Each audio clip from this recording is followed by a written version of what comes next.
Hi. പറയൂ.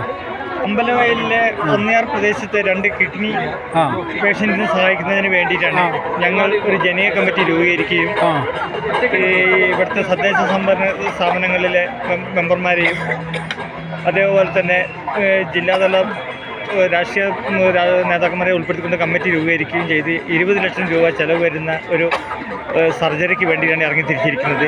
അതിന് ഈ പൂപ്പലിലേക്ക് ഞങ്ങൾക്ക് സഹായം ചെയ്തു തന്ന ഇവിടുത്തെ പൂപ്പലി മാഡം യാമിനി മാഡത്തിനെയും ഒരുപാട് ഉപകാരം ചെയ്തു തന്നിട്ടുണ്ട്. അതേപോലെ തന്നെ ഞങ്ങൾ ഇവിടെ വന്നു പോകുന്ന ജനങ്ങളും ഞങ്ങൾക്ക് അകമഴിഞ്ഞ സംഭാവനകൾ. ഈ വീഡിയോ കാണുമ്പോൾ ഇപ്പോൾ അവരെങ്ങനെ സഹായിക്കും? ഇത് കാണിച്ചു തരും. അപ്പോൾ ഇതിലല്ലേ സ്കാൻ ചെയ്യേണ്ടത്? ഇതിലാണ് സ്കാൻ ചെയ്യേണ്ടത്. അപ്പോൾ ഈ സ്കാനിൽ വെച്ച് ഞങ്ങൾക്ക് ഈ 2 കുടുംബത്തെ സഹായിക്കുന്നതിന് വേണ്ടിയിട്ട് ജനങ്ങളുടെ അകമഴിഞ്ഞ സഹായം ഞങ്ങൾ പ്രതീക്ഷിക്കുകയാണ്. എല്ലാവരും നന്ദിയോടെ ചെയ്യണമെന്ന് ആഗ്രഹിക്കുന്നു. Okay, thank you.